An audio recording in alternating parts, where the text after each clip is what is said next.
وجينا على السمعة الحمد لله، واليوم توقعنا لقينا يعني الحمد لله. الحمد لله احنا كده خلصنا شغل اول امبارح. عملنا لبدر زرع قرنية طابق امامي لعلاج القرنية المخططية، لكن عندها قرنية مخططية متقدمة، يعني كان في تعرض شديد في القرنية زائد سمك قليل فيها. بالتالي النظر كان قليل، كان عندنا عدة حلول كان افضلها زرع قرنية زي ما اتفقنا سوا. عملنا العملية اول امبارح الحمد لله. النهارده القرنية شفافة في مكانها، الغرز كلها كويسة. فانت احكي لي اخبارنا ايه في العملية؟ الحمد لله أنا كويس. العملية كانت ممتازة بإذن الله، ناجحة، ما في شيء وجع، ما في شيء حاجة خالص. الحمد لله. معانا برضه في نفس الوقت عاطف ابن عم بدر. والفرق ما بينهم ان في ضعف في القرنيه. عاطف كان عايز يستغنى عن النضاره، ضايقاه جدا وهي نضاره تخينه وفيها سمك كبير.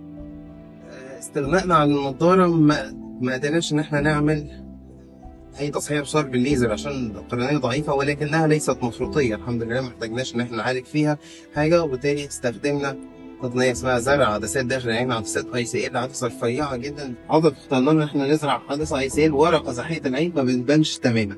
عاطف قول لي اخبارك ايه بعد يوم من العمليه؟ لا الحمد لله، كان النظر أحسن من قبل بلبع، كان أفضل حتى من النظارة يعني. احنا العمليه كانت مخدر موضعي، هل كان في اي وجع فيها؟ ما حسيتش فيها بك، ما حسيت. ممتاز. احنا بعد يوم من العمليه اخبارنا ايه؟ لا تبارك الرحمن، علامات يعني أصغر واحدة كنت نشوفها تبارك الله. ما شاء الله. احنا باذن الله باذن الله مستنيين ان احنا نعمل لك عينك شمال. إن شاء الله بإذن الله، بارك الله لا متأكدين يا دكتور هشام، واحنا جينا بناء على الناس كانوا جو عملوا عمليات عندك هنا، وجينا على السمعة الحمد لله، واليوم توقعنا لقينا يعني الحمد لله. صحيح.